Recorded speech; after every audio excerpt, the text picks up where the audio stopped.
Pembangunan bukan hanya sekadar membangun fisik, akan tetapi membangun warga negara seutuhnya. Disinilah Pancasila menjadi paradigma dalam pembangunan nasional, menjadi arah, menjadi jiwa dalam pembangunan bangsa Indonesia.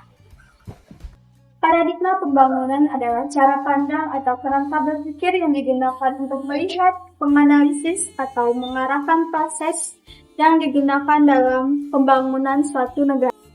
Istilah paradigma pada mulanya dipakai dalam bidang filsafat ilmu pengetahuan, namun semakin lama istilah paradigma semakin berkembang dan digunakan dalam berbagai bidang kehidupan dan ilmu pengetahuan, contohnya pada politik, hukum, ekonomi, dan budaya.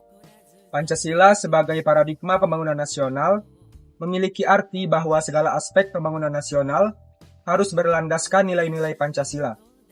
Oleh sebab itu, pembangunan nasional ditujukan untuk meningkatkan harkat dan martabat manusia yang meliputi aspek rohani, jasmani, aspek individu, sosial dan ketuhanan, serta kebijakan yang dibuat oleh pemerintah harus berdasarkan dengan nilai yang pertama kemanusiaan, yang kedua menjaga persatuan, yang ketiga melibatkan masyarakat dalam musyawarah, serta yang keempat berkeadilan sosial. Pancasila adalah ideologi dasar bagi negara Indonesia. Nama ini terdiri dari dua kata bahasa Sanskerta, yaitu panca yang berarti 5 dan sila yang berarti prinsip atau asas. Pancasila merupakan rumusan dan pedoman kehidupan berbangsa dan bernegara bagi seluruh rakyat Indonesia. Pancasila menjadi dasar arah bagi pembangunan di Indonesia.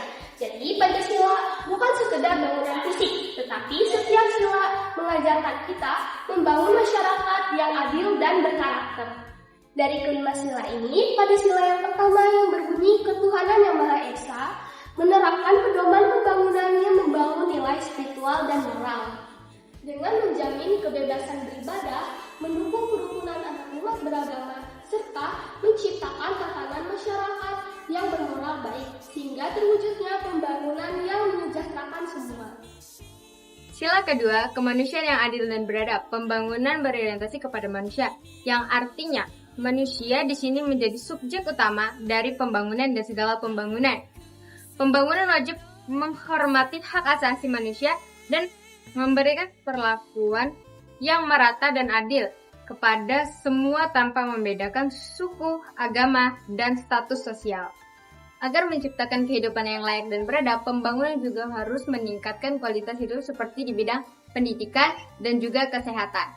Supaya martabat manusia tidak direndahkan, maka pembangunan juga wajib menghapus segala bentuk diskriminasi dan juga kesenjangan sosial. Sila ketiga Pancasila, Persatuan Indonesia. Pada sila ini mempunyai 4 poin yang sangat penting, yaitu yang pertama, integrasi dan pemerataan wilayah. Pada poin ini menekankan bahwa pentingnya persatuan dan kesatuan nasional dalam proses pembangunan. Yang kedua adalah pemerataan pembangunan, di mana pembangunan tidak boleh berpusat pada satu wilayah saja, akan tetapi harus merata sampai ke pelosok, yaitu dari Sabang sampai Merauke, untuk memperkuat rasa kebangsaan dan menghilangkan rasa kecemburuan antar daerah. Ketiga, pembangunan budaya. Pembangunan sosial budaya harus melestarikan dan mengembangkan nilai-nilai budaya nasional sebagai alat pemersatu dan menghargai keanekaragaman sebagai kekayaan bangsa. Yang terakhir, kepentingan nasional. Setiap program pembangunan harus menempatkan kepentingan bangsa dan negara di atas kepentingan pribadi. Sila keempat, kerakyatan yang dipimpin oleh hikmat kebijaksanaan dalam permusyawaratan dan perwakilan. Sila keempat ini menuntut pembangunan nasional dilakukan secara demokratis, yang dimana rakyat sebagai pemegang kedaulatan utama. Proses perencanaan dan pengambilan keputusan pembangunan harus melibatkan partisipasi masyarakat aktif sebagai perwujudan kedaulatan rakyat, serta pembangunan harus memperkuat lembaga perwakilan, contohnya DPR atau DPRD, yang menjadi wadah masyarakat mufakat yang memastikan kebijakan harus berpihak kepada rakyat. Sila yang terakhir adalah sila kelima, keadilan sosial bagi seluruh rakyat Indonesia. Sila ini memiliki 4 opsi. Yang pertama, tujuan pembangunan. mengutamakan kesejahteraan dan pemerataan bagi seluruh rakyat Indonesia. Yang kedua, ekonomi kerakyatan berdasarkan asas kekeluargaan, menolak monopoli, serta membangun peluang usaha bagi usaha kecil. Yang ketiga, keseimbangan, mengatur keseimbangan pribadi dan masyarakat, serta mengatur keseimbangan kebutuhan material dan spiritual. Yang keempat, pemerataan. Negara wajib menjamin pemerataan hasil pembangunan, termasuk akses kesehatan maupun pendidikan, serta membangun lapangan kerja bagi seluruh rakyat Indonesia.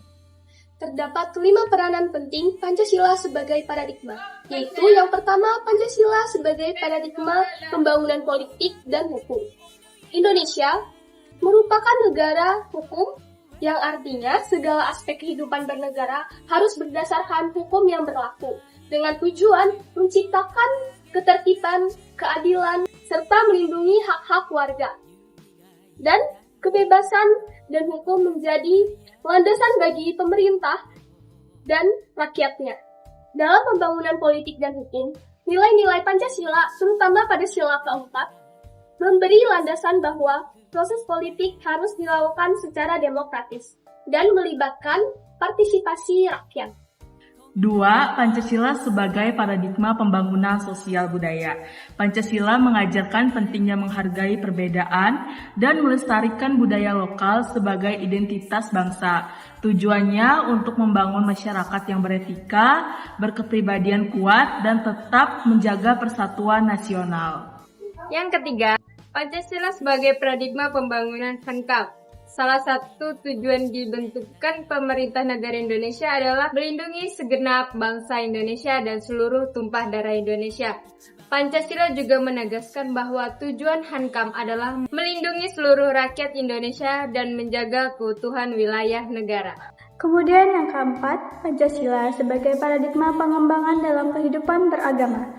Pancasila, khususnya sila ketuhanan yang Maha Esa, menjadi landasan normatif untuk menata hubungan antar pemeluk agama secara seimbang, menghargai keyakinan masing-masing, dan mengarahkan kehidupan bersama agar berjalan dengan damai. Pancasila sebagai paradigma pengembangan iptek dan reformasi peranan pengembangan iptek adalah aspek ontologi, aspek epistemologi, dan aspek aksiologi. Tujuannya untuk mewujudkan kesejahteraan dan peningkatan harkat dan martabat manusia, maka iptek pada hakikatnya tidak bebas nilai, namun terikat nilai-nilai. Salah satu tantangan utamanya adalah pengaruh sebuah globalisasi yang membawa arus nilai-nilai baru dari luar negeri. Globalisasi memang membuka peluang kemajuan teknologi dan ekonomi, akan tetapi bisa menimbulkan pergeseran budaya dan gaya hidup masyarakat. Kemudian ada tantangan lainnya, yaitu tingginya kesenjangan sosial dan ekonomi antar wilayah, ketimpangan antar daerah yang maju dan tertinggal, menyebabkan hasil pembangunan tidak dirasakan secara merata. Di setiap tantangan, pasti ada sebuah solusi. Nah, solusi dari tantangan globalisasi dan kesenjangan sosial ekonomi adalah menjadikan Pancasila sebagai paradigma pembangunan yang dimana nilai ketuhanan menjaga moral bangsa dari arus budaya asing, kemanusiaan, pembangunan yang berorientasi pada martabat manusia. Lalu persatuan, memperkuat identitas nasional sekaligus solidaritas antar wilayah. Kemudian kerakyatan, yang dimana masyarakat wajib berpartisipasi dalam perencanaan pembangunan, serta kemudian sosial dapat menjadi arah pemerataan hasil pembangunan melalui infrastruktur pendidikan, serta pemberdayaan ekonomi lokal.